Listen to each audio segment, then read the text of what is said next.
You're listening to the Real Estate Entrepreneur Podcast with Terrence Murphy, where we cover sales, investing, and entrepreneurship with an emphasis on real estate. Each podcast, Terrence and his guests will bring you informative and inspiring information within the real estate industry. Welcome to another episode of the Real Estate Entrepreneur with Terrence Murphy. I have some guests today that I'm excited to announce, but I want to do my quick quote that I have most of the time. So this one's really short. It's just action beats reaction. And so really just focusing on taking action versus waiting on it to happen. And we always talk about that with our team. Like a P&L is very reactive, but how can we get out in front of it with a scorecard and take action up front? So, but I got some guests. Mark and I connected. I mean, it's been about a year and a half. So I got Mark and Josh. Man, welcome to the show. Thanks, Terrence. Real quick, I'll let you guys go separately, but just tell me your story in a couple minutes, who you are, what you're about, and then how you became a real estate entrepreneur. So as I throw out these questions, I'll let y'all just choose who goes first and we'll just, keep it organic. Sure. I guess I'll kick things off. Hi, guys. I'm Josh. I am the CEO and co-founder of Three Pillars Capital Group. We're a private real estate equity firm here in Houston.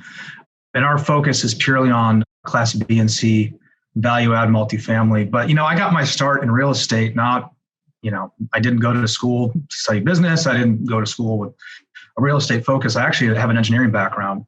And so, I really thought I was going to be designing, computer systems, rockets. I worked for Lockheed Martin as basically a rocket scientist. So I know there's a lot of jokes that come with that. But, this business isn't rocket science, But so I did that for quite a while, and I really honed my skills in just analyzing data, big data sets, looking at a problem from many different angles. And that's really what real estate's all about. I mean, it looks very simple on the surface, and buying a rental property or an apartment, on paper, it seems very simple, but there's a lot of moving parts, and there's always data that you can analyze to make it work and perform better. And so that's really where I got my interest in doing not only real estate, but multifamily. So I while I was working corporate, I was building a single family portfolio in Florida. And it was getting to the point where, I wanted to really scale into something large and great and more grand than what that was. And I was kind of hitting a glass ceiling, if you will. And so I decided to go into multifamily because the theory is, and it's still true, that, you get economies of scale. Instead of having to fix, 100 houses, roofs on 100 houses, you only have to fix a roof on, a couple of buildings, and it's 100 units, right? Same thing. So you get economies of scale, but it's also a great way to kind of scale a business and really form a business around real estate, which is exactly what I wanted to do. So, fast forward, Three Pillars has been in business for about 4 years. We're 250 million in assets, just under 2,000 units. And, Mark's been a great part of that. He's been a GP on several of our deals, very active, has his own set of skills and expertise and experience. So I'll let him speak on his story. Yeah, I am Mark Shuler, and I run my own private equity firm out of Seattle, but I stopped doing deals here about 3 years ago because the marketplace is just too insane. Went to Houston several times on reconnaissance missions, just like that market a lot. And on one of those missions, Josh and I hooked up and started doing deals together. My background is I'm a practicing architect and have been in business for 35 years doing that. Designed probably 500 buildings that I've executed over that career. And about 10, 15 years ago, just really started getting interested in the deal-making side of things. Architecture, while architects love to think that they're the center of the universe, the reality is that architects come in about 2/3 of the way in a real estate timeline. There's been a lot of deal-making that goes on prior to the engagement of a guy with my skill sets. So I just really got much more interested in the deal making, the creativity involved in it, and wanted to pursue that. So I did go to business school to get an advanced degree in commercial real estate development. Got that from the University of Washington. And then also my family background is we're all in commercial real estate one way or another. I have 5 family members who are either commercial brokers or developers or analysts. My kid brother is one of the foremost authorities on real estate taxation in the country. So it's just kind of in the family DNA.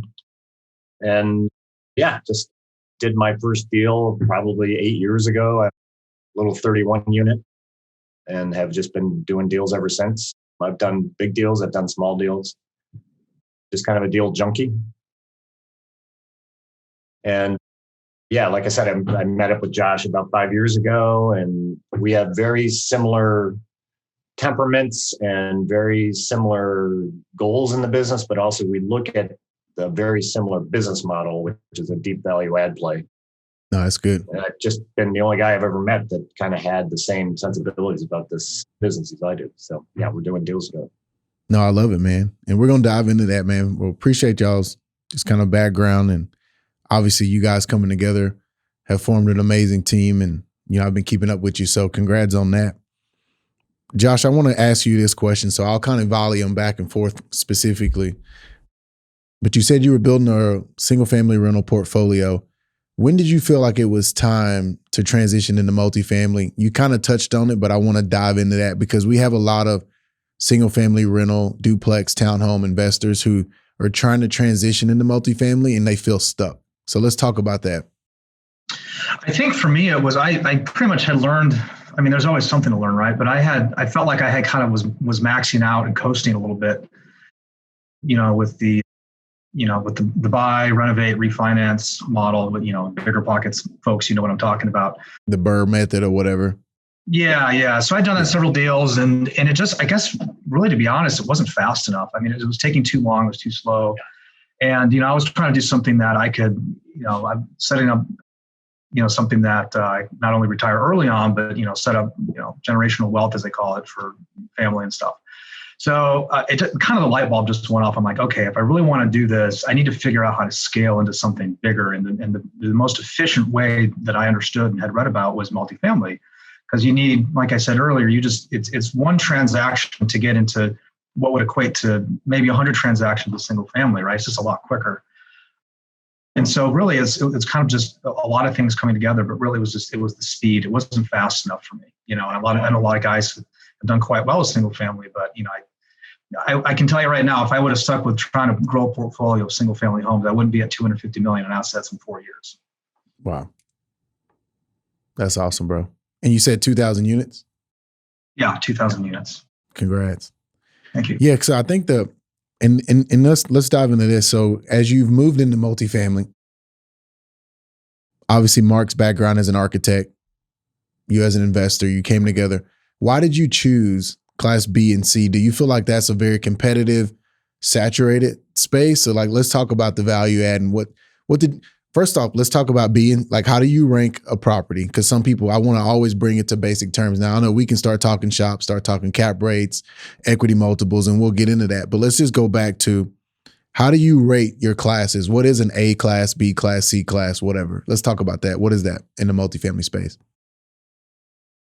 Well, A class is, a lot of different ways to sort of quantify or classify deals, but the easiest way that I'm aware of is just kind of age of asset and amenities.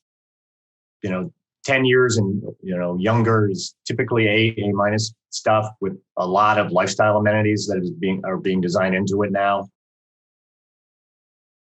B class is going to be a little bit older, maybe all the way back into the 80s, and then C class is going to be pre 1980.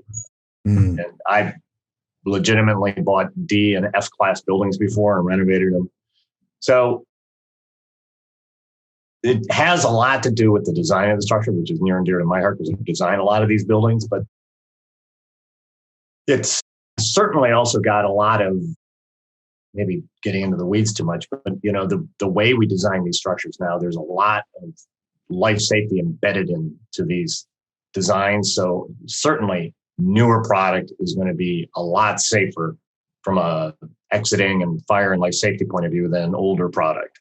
60s vintage stuff can be tinderboxes, candidly. And, I've bought a lot of that, but the way exiting works on those is just a much different animal than a newer building. So you're not going to find the amenities in these C-class product that you find in the A-class product. So that's the easiest way to look at it. The interesting thing about A-class, another way to look at it is from, the cap rates on the product. A-class product is going to have a much lower cap rate, and it's going to be more institutionally oriented than the C and D class product. The older the class of the building, the higher the cap rate. It's just going to be a riskier proposition. That said, cap rates have been compressing for several years nationwide, so everything's trading around a 5 cap rate.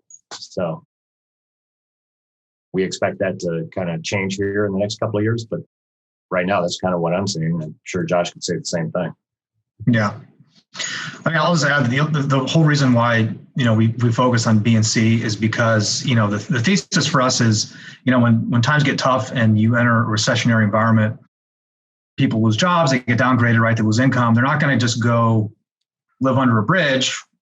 And most people don't want to just move back in with mom, right? So they'll most likely just downgrade their lifestyle and move back into a more, a cheaper apartment, which, is what we would have. So, and we've actually seen this, kind of in a micro sense in the past couple of years, especially with COVID, some people lost work. We actually had an uptick in our occupancy. So it's a buoy, right? It basically will catch people that are downgrading and waiting for things to get better. So in good times, bad times, we're always occupied. And so I'd rather be in something like that than something like Class A, where maybe the rents are higher, but at the same time, they're more expensive assets. You almost have to bank on the appreciation of the market for you to exit, right? Because it can be so volatile with the occupancy when you have a dip. Yeah, very, very volatile. So, man, that's good. That's great feedback. Yeah, if I could add one point to that is the theory with C-class deals and it being recession-proof is that in hard times, A-class flees to B-class and B-class flees to C-class. So by buying C-class deals, everybody's fleeing our way. And, I've owned a couple of deals here in Seattle yet, and I have been 95% and higher occupancy throughout the entire pandemic. I just several times I've been 100% occupied with a wait list. So, and these are market rate units. And they're really nicely done. So, that's why we like it.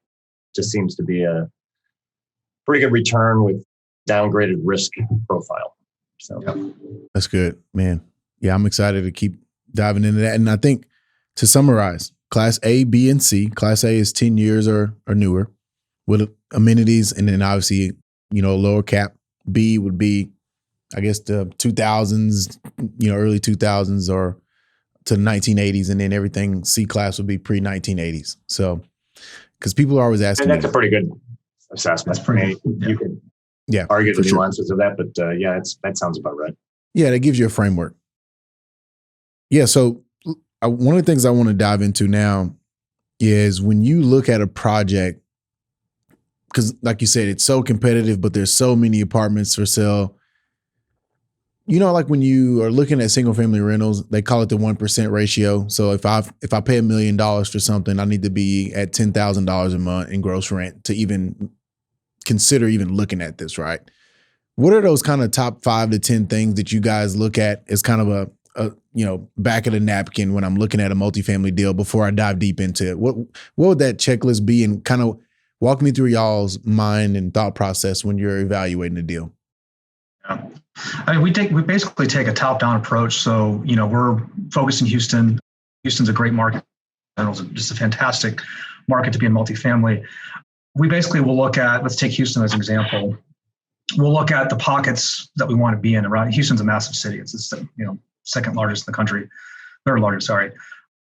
So we'll look at the pockets that we want to be in. And from there, we will basically kind of shake the tree. We have our own acquisitions department that basically looks for off-market deals.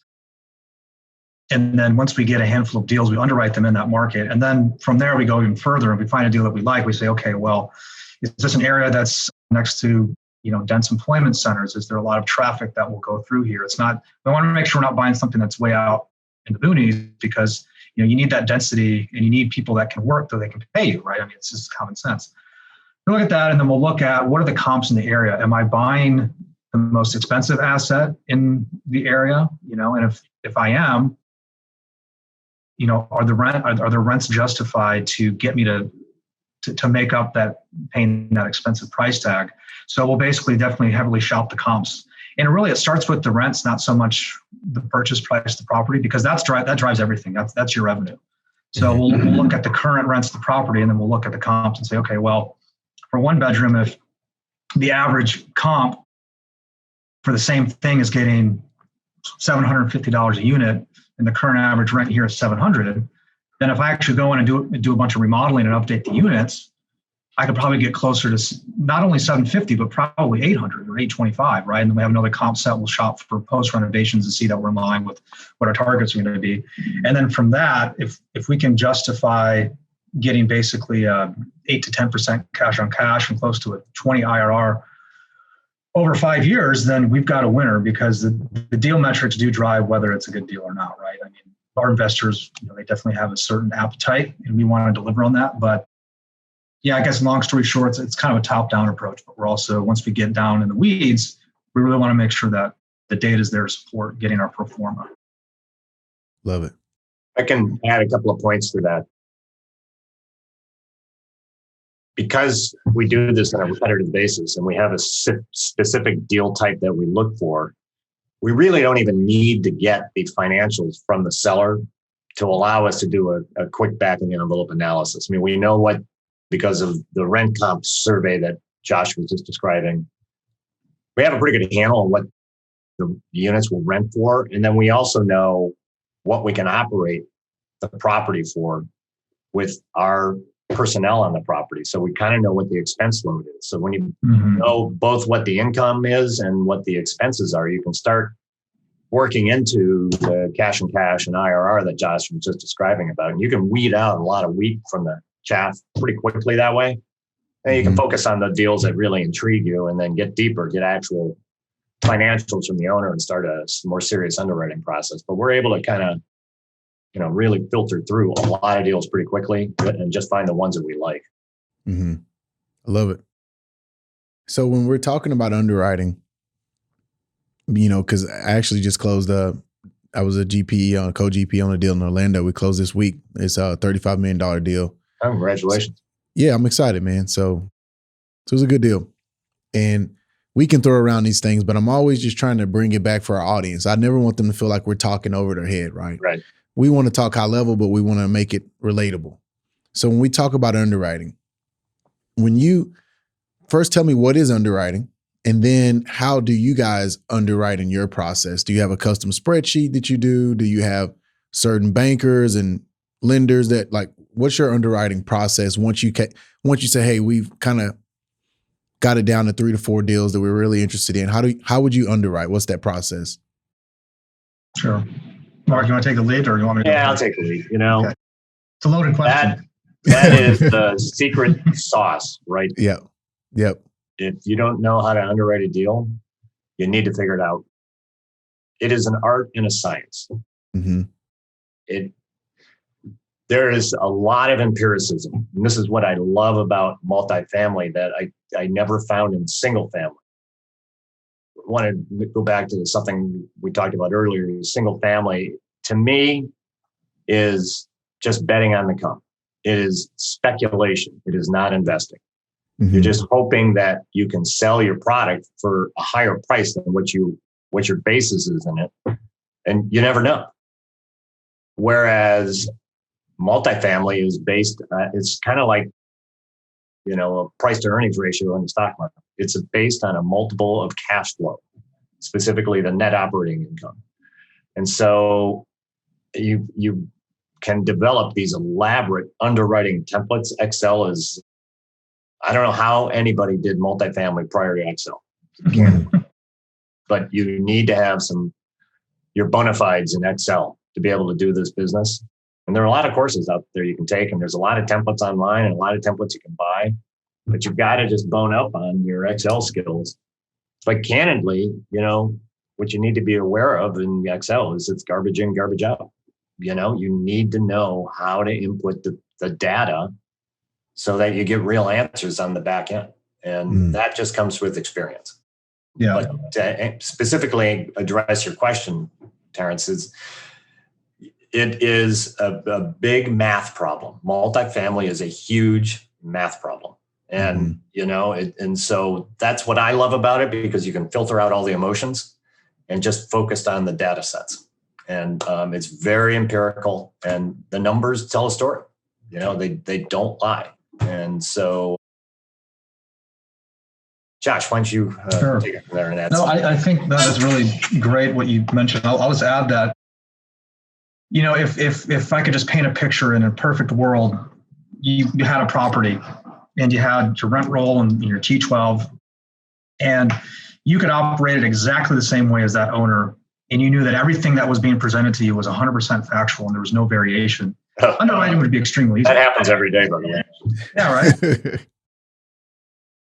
Underwriting would be the easiest thing in the world, because you can literally just plug. Once your spreadsheet's set up, all you got to do is plug in numbers, right? It's the way the math works out with NOI and the loan, right? That part of it is really not that hard. Yeah, there's some concepts to understand to get your head around it, but once you get it, then it comes down to actually what data are you putting into your model? Like Mark said, garbage in, garbage out, right? If you're just shoving numbers in your model, but you don't really know how those numbers got there, or you don't have experience in that market or anybody else that can speak to those numbers to say, yeah, these are good, or hey, these are garbage, or these are fluffed. And it happens all the time. I've seen so many underwriting models where I know that there's some loosey-goosey, these numbers seem too good to be true type of stuff going on. You can get burned, right? Because it's garbage in, garbage out. So really, that's kind of where it comes back to at this stage in the game for us. You've been doing this so long that, I can look at a T12 and say, okay, their spend on their maintenance, it seems a little too lean for a property this age. That we need to beef this up 5% to plug it in our model, make sure that we're not taking over something that's too overly optimistic. And then from there, once we're confident on the input data set, then we look at pro forma, which is okay. Now that we've taken over, what's going to happen for the next number of years, right? How are we going to make this asset more lean? And again, that goes back to the empirical data set. Like you can really only know that after having some time in place and some experience, knowing that, okay, if I take this asset over, maybe he had a R&M budget that was, $500 a door, but I know I can operate in this market for $300 a door because I have already, because I have other assets I've done this with. And that's when you can really get some great deals and some great returns to your investors is once you have some of that time in place and really knowing how to filter out the garbage data and having a true pro forma. That's good, man. So what would you say when you're taking deals to investors, right? Obviously with your capital stack, what do you feel like right now in the current market investors are looking for? Because you have the equity multiple, you have the internal rate of return. What's kind of those 3 to 4 metrics that you say, okay, I feel good about this deal, I can bring investors in? What would that be? Like Cash on cash. Yeah. Cash so is king. what's the bare minimal though? Like, hey man, I won't invest in this deal unless it's 10% cash on cash, 20%, internal rate of return, 2x multiple. Like, what do you feel like those numbers? Is there any kind of magic? Terrence, that's a really nuanced question, probably more so than you think. For sure. The marketplace of available deals out there drives a lot of this. And so what you have to be thinking about is the opportunity cost of your money. And you have to think about the opportunity cost of your investors' money. They have an array of product that they can invest in. Other deals, the stock market, futures, commodities, you name it. So you have to be competitive in the marketplace and offer up return profiles that are going to make it compelling for people who want to invest in your deal as opposed to a different. It's that simple. And it's supply and demand. Adam Smith's invisible hand of the marketplace right there. Correct. So what we have found is you have to have a certain threshold to the deals. 8% cash on cash is like the bare minimum in the marketplace right now. If you're doing a 5% deal, you're never going to fund it. It's that simple. So we got to get to 8%. And candidly, we like to be at about a 20% IRR and above, just to make it a very competitive and compelling story for our investors over a long-term hold, because you're hanging on to their money for, in our case, 5 years. Yep. And the cost of hanging on to that money, because of the illiquidity nature of the investment, you've got to have some pop on the back end that makes people want to invest in it. The big difference between real estate and the stock market is the liquidity of your capital. Correct. And if you can if I'm going to tie up my capital for 5 years, we have a mechanism that allows us to give back a bunch of capital halfway through the deal. But if you're going to be tying your capital up, there's the cost associated with that. And I better be getting a return on for that illiquidity. So it's just kind of common sense. Like I said, underwriting is art and science, and this is the art part of it. You just have to understand the investor psychology. No, it's good. So 8% cash on cash, 20% projected, return. I would say projected. What would that equity multiple be at minimum? 1.25, 1.5? Oh, no, two. 2X's. But yeah, I mean, the basically the mantra and what we go for is if I can double your money in 5 years, that I've got a good deal. That's and also if I can just add, the risk component is also, if not, it's probably more important than returns are great. Saying, hey, I'm going to get 20 IRR and 8 cash on cash. That's fine. But what kind of risk are you taking with other people's money, right? And so that's why our first goal in every one of these deals is how can I get capital back to investors as quickly as possible. And Mark mentioned at 2 years, there's a mechanism to return capital. That mechanism is refinance. And the only way that you can really get a refinance to work in your favor is if you're adding some kind of value. Yep. Yeah, you can buy an asset, do nothing to it, have the market appreciate and refinance because the value's naturally gone up with the market. But the way that we like to do it is, again, it goes back to why we're in B and C. We're forcing value to the property by updating it, modernizing it, making it make more rent, basically. And when you force, no matter if the market's sideways, even going down, if you're forcing value like that because you're doing so much work and you're increasing the actual value of the property with your own two hands, then you're basically going to be able to get a refi no matter what. And so we target roughly 50 to 70% cash out refis at year 2. So we've actually done that on 3 projects in the past 6 months that are about at the 2-year mark for us, where we basically renovated the entire property. All the rents have increased 15 to 20%, sometimes more. And those investors are all sitting close to 100% return of capital through distributions and the refinance events. So basically at the end of year 2, they're in the deal as they were from day 1 from an equity percentage, but all their capital has been returned. So no matter what happens, the property we could completely, go bust tomorrow. And they got their money back. Right? There's really nothing that bad that could happen. Now it's all gravy for them. So they can recycle their capital, use it for another deal. So that's really, I think, one of the other things that sets us apart is, we're so focused on that. And we can only achieve those refi cash outs if we're actually forcing the value by doing this work in-house. So I just wanted to add that point.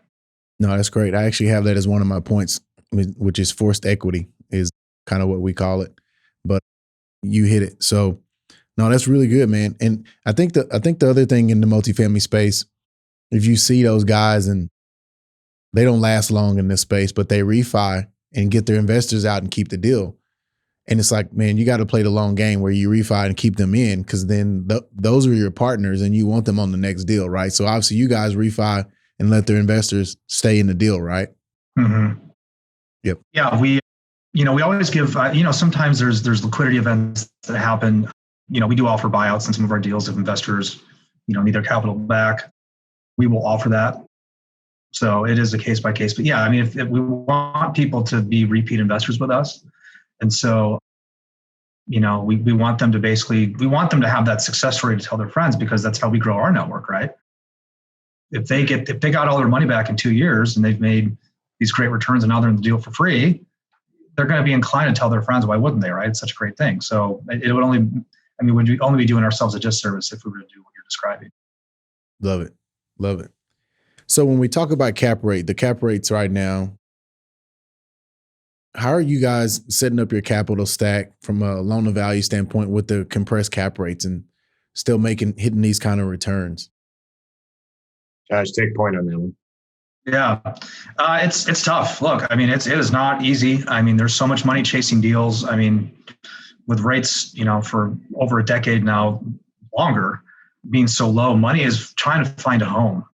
And that's why you're seeing these deals constantly, money's chasing these deals. And the market continues to push prices up, which naturally pushes cap rates down. So, from us, it's more of we have to be very diligent and steadfast and not just jumping at a deal to do a deal. And I think I've seen a lot of that recently. A lot of owner operators are like, hey, I haven't done a deal in a while. I need to do something, right? Which I get it. I get the pressure. I understand it.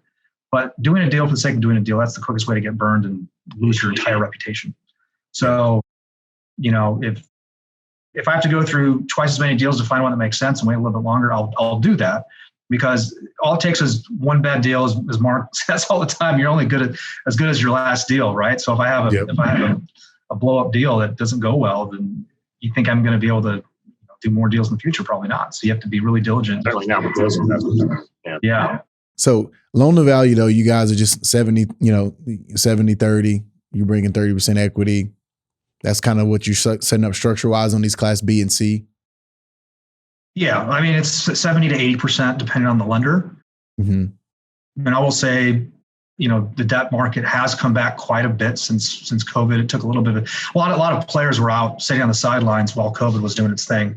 So it was tough to get, loans for a while, but everything's come back and rates are actually better than they were before COVID on some, on one of the deal that we just closed on last week, close to a $50 million deal. The rate was, 3.75. Wow. Which was incredible. That's not bridge money. It's bridge money. So that actually includes renovation money that we draw on as we complete the work. I hadn't seen that's the lowest rate we'd seen since we've been in the business. So 2 years ago, that was probably over 5%. 5%. That was 5% plus 2 years ago.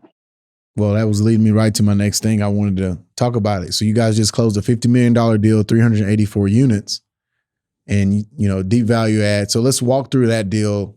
If you were explaining it to a novice investor, just kind of give me the story around that deal, man. I want to, put some energy towards it. Sure. So we purchased this asset last week. It's a 384 unit deal.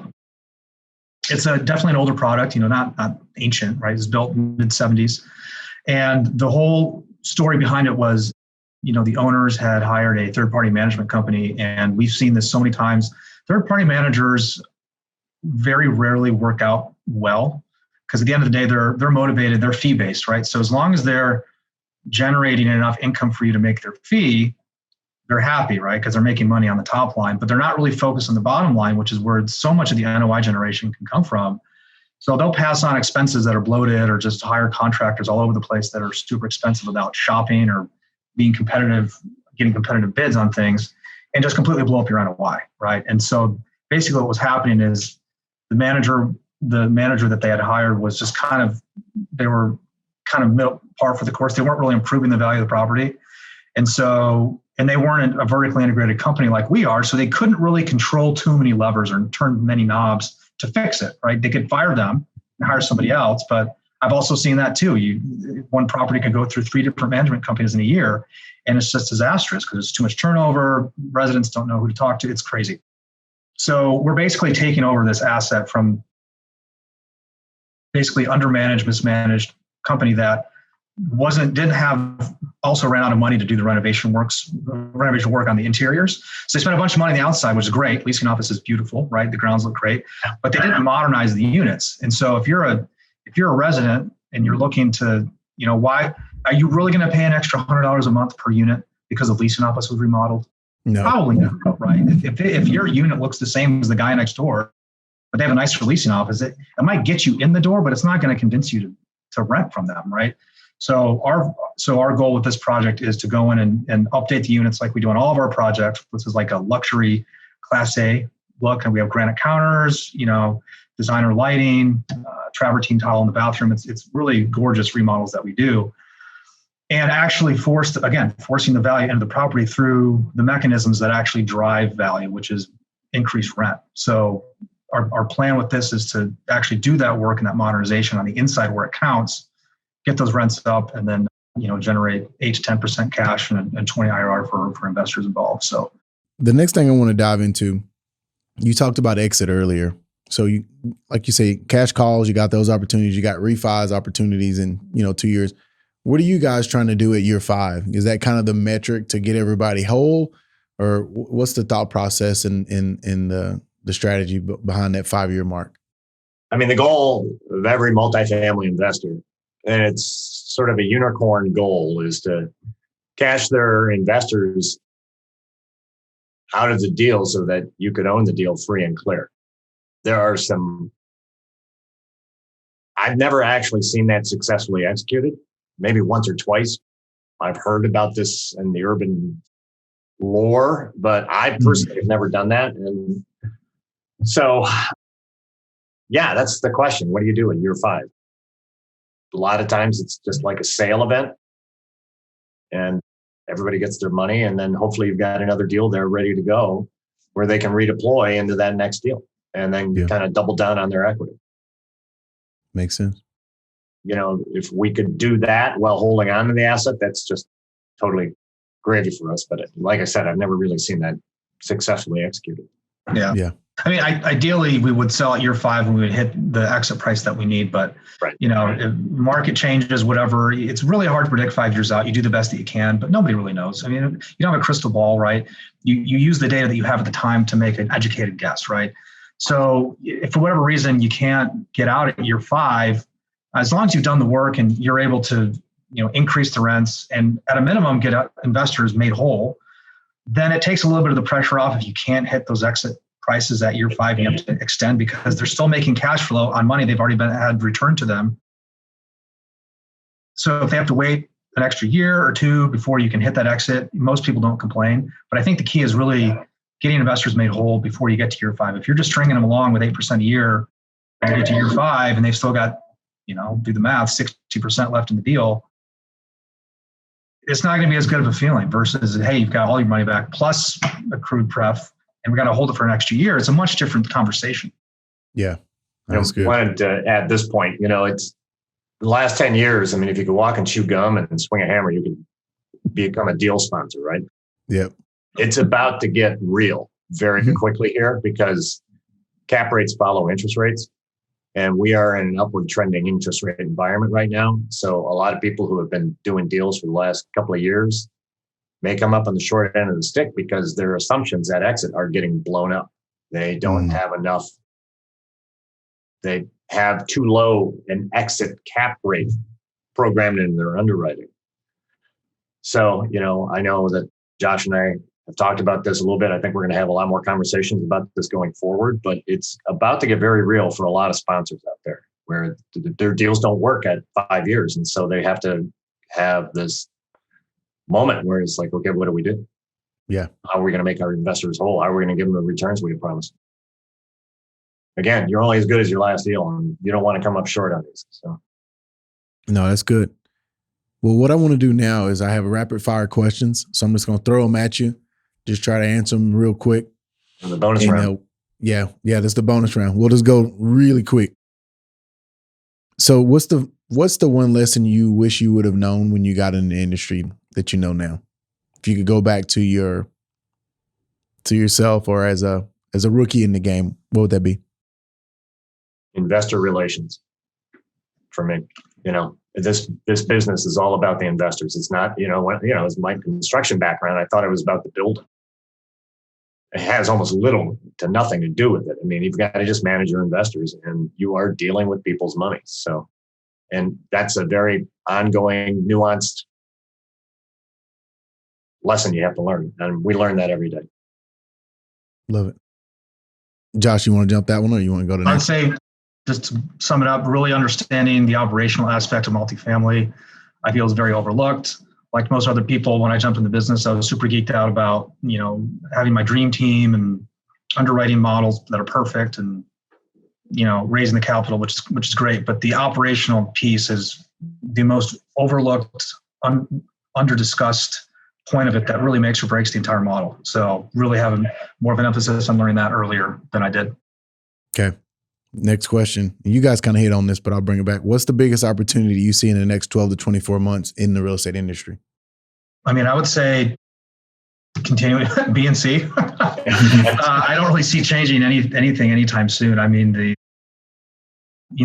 rent to, just quick stat, the rental curve to the price appreciation curve is continuing to have a gap. So you've got prices of assets going like this and the rents are going like this at a very slightly less uptrend.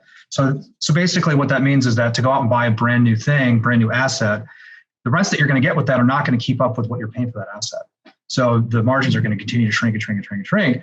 So I would much rather continue to stay in B and C where I know that I can continue to force value into the asset versus buying something brand new like an A, and then hoping that my margins hold out enough until the market continues to go up in my favor. Mark, did you want to hit that one real quick? Yeah, I think that the B&C space is still good. I think what we're going to see is the interest rates start trending up. You're going to see a lot of people shake out of the industry. They just can't. The thing that makes us compelling is we have this vertically integrated company where we're not only deal sponsors, but asset managers and contractors. It just gives us a huge competitive advantage over a lot of other sponsors out there. And I'm ever so slightly optimistic we're going to be able to take down deals that other operators can't take down. Love it. Last couple questions. What technology are you guys using that you feel like has really set your business apart or you couldn't go without? I'll just name one quick one. So we have a big team, corporate staff, actually, a lot of moving pieces, regional directors, marketing department, accounting.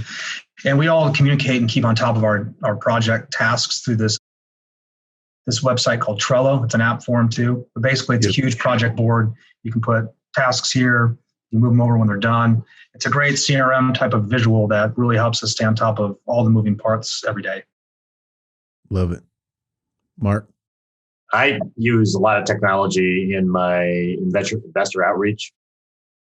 I have automated bots crawling around everywhere. I've been able to put together about a 20,000 name target list of trying to convert to become real investors. I mean, it's one thing to put the name in the list together.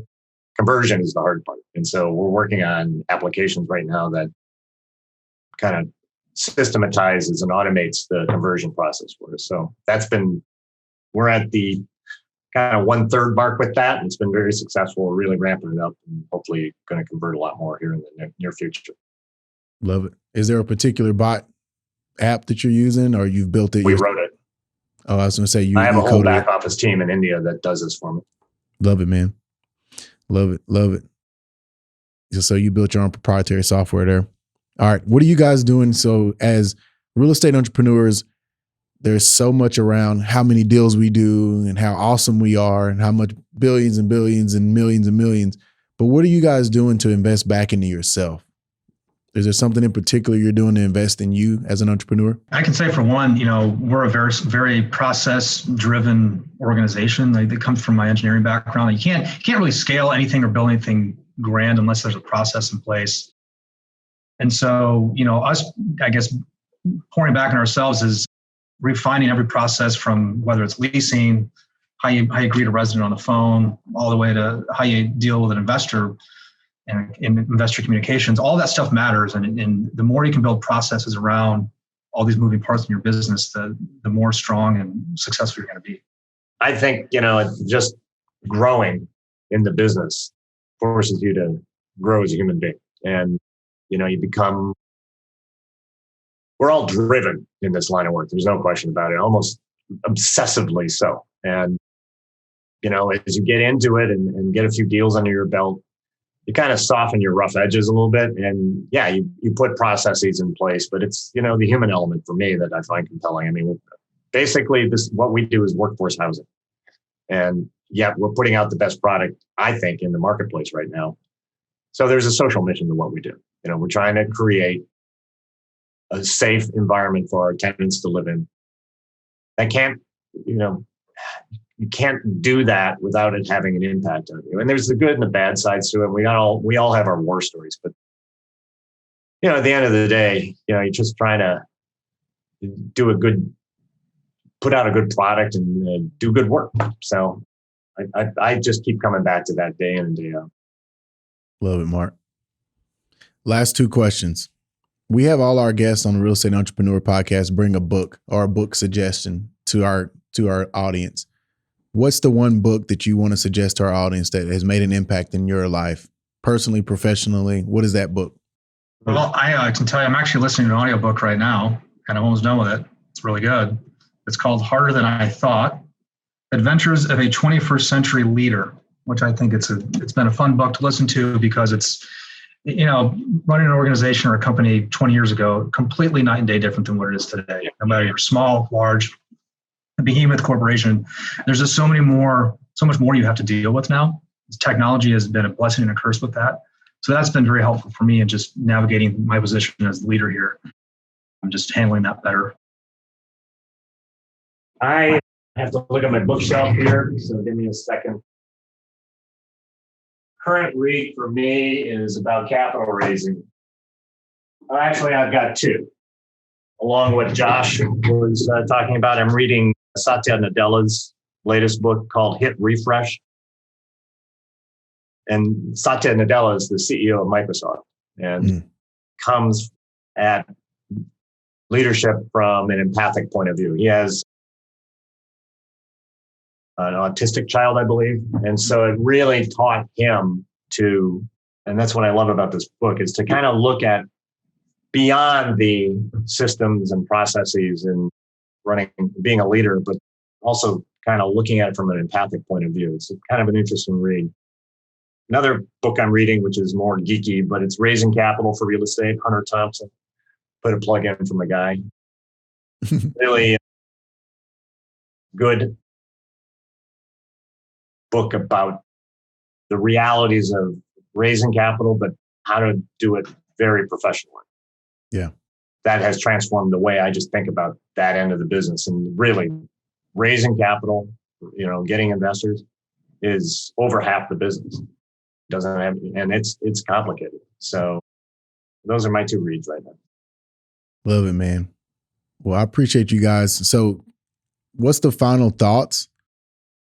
And then also when you do your final thought, if people want to find you, make sure you put that on there. If people want to find you, look you up, reach out, connect, talk to you about your deals, whatever it may be, put that information out there. So final thoughts and then how people can get in contact with you.